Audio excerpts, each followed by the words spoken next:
Tiga orang lelaki beda usia tampak berjalan beriringan dengan salah seorang dari mereka menenteng tas plastik. Mereka ini adalah Tuan Sham, Draco dan Jerry yang baru saja kembali dari rumah Pak Albert untuk meminta buah mangga keinginan Clara. Sementara di depan pintu rumah, Nyonya Sham dan Roxana sesekali saling pandang melihat pemandangan yang sangat menggelitik hati itu. Mereka tidak menduga tiga penguasa beda usia itu bisa sekarat seperti itu.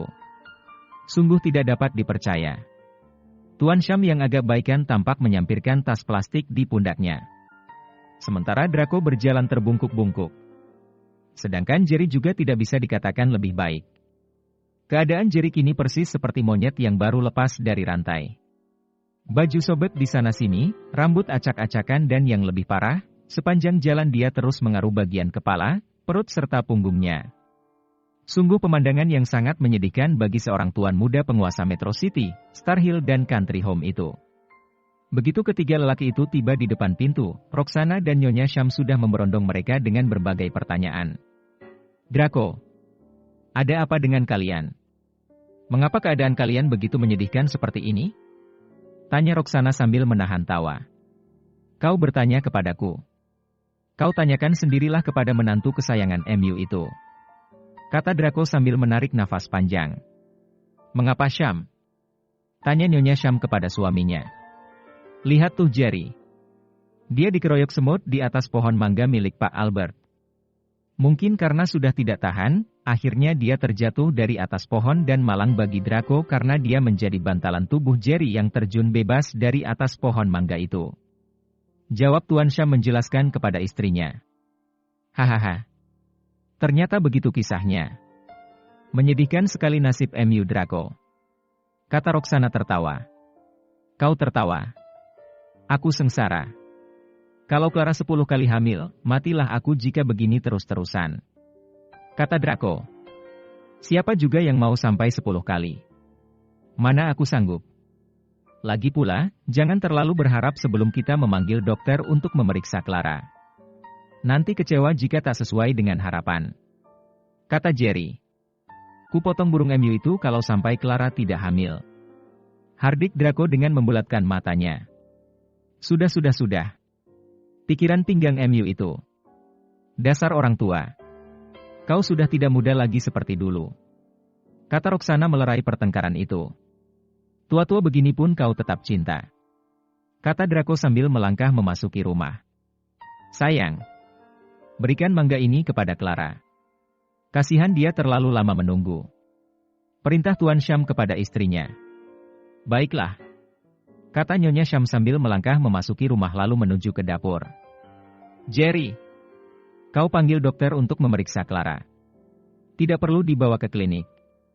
Ini karena dia bukannya sakit. Kemungkinan terbesar adalah istrimu saat ini sedang hamil muda. Kata Tuan Sham lagi. Baik Tuan Sham. Jawab Jerry sambil mengeluarkan ponselnya. Roxana. Woi Roxana. Apa yang sedang kau lakukan? Jika tidak ada pekerjaan, kemari dan periksa pinggangku ini. Mungkin pinggangku ini sudah hijrah ke punggung. Kata Draco berteriak memanggil istrinya. Pindah ke tumit lebih bagus. Jawab Roxana. Namun dia tetap juga datang menghampiri Draco lalu memeriksa pinggang suaminya itu dengan lembut. Ah, enak. Sungguh kau adalah bidadari surgaku. Kaulah istri tercintaku di dunia dan akhirat. Puji Draco dengan tulus. Dasar buaya buntung. Kau memujiku kalau ada maunya saja. Kata Roxana sambil mencibir membuat semua yang mendengar pertengkaran manja mereka menjadi tertawa. Seorang lelaki setengah baya yang mengenakan pakaian serba putih dan menenteng sebuah tas yang layaknya disebut mirip koper baru saja keluar dari kamar dengan ditemani oleh Nyonya Sham dan Roxana. Sementara itu di luar kamar, Draco dan Tuan Sham serta Jerry sudah tidak sabar menunggu apa yang akan dikatakan oleh dokter tersebut. Bagaimana dengan hasil periksaan itu? Cepat katakan kepadaku sebelum jantungku ini copot. Kata Draco sambil mencak-mencak. Sabarlah Draco. Biarkan dokter itu menarik nafas dulu. Kata Roxana sewot. Selamat Tuan Jerry. Saya sudah melakukan pemeriksaan terhadap Nyonya Yosef. Kini, Nyonya Yosef sedang hamil 3 bulan. Diharapkan Anda dapat menjaga istri Anda dengan hati-hati. Ini karena kandungan istri Anda masih lemah. Ingat, berusahalah untuk membuatnya bahagia. Jangan sampai stres. Karena ini akan sangat berpengaruh terhadap janin yang sedang dikandung oleh istri Tuan. Kata sang dokter memperingatkan sekaligus memberi nasihat.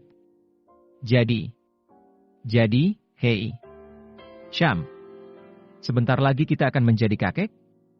Kata Draco sambil memeluk Tuan Syam. Kedua lelaki tua bangka ini pun saling berpelukan dan melompat-lompat persis seperti ketika mereka menemukan Jerry dulu di Hillstreet. Jadi kakek. Kata kedua orang itu sambil tertawa dan bernyanyi bersama. Oh Tuhan, apakah aku akan menjadi seorang ayah? Kata Jerry dalam hati sambil bersandar di dinding. Jelas dia tidak percaya dengan semua ini.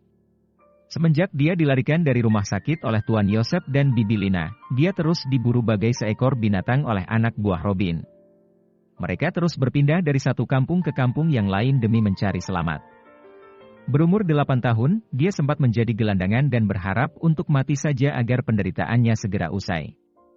Ditolong oleh Draco dan dididik menjadi seorang pemuda yang tegar, dihina di kampus, dibuli oleh teman-temannya. Kemudian setelah mengetahui tentang identitasnya, dia lalu menjadi seorang tuan muda yang sangat dihormati serta disegani sebagai penguasa 3 kota.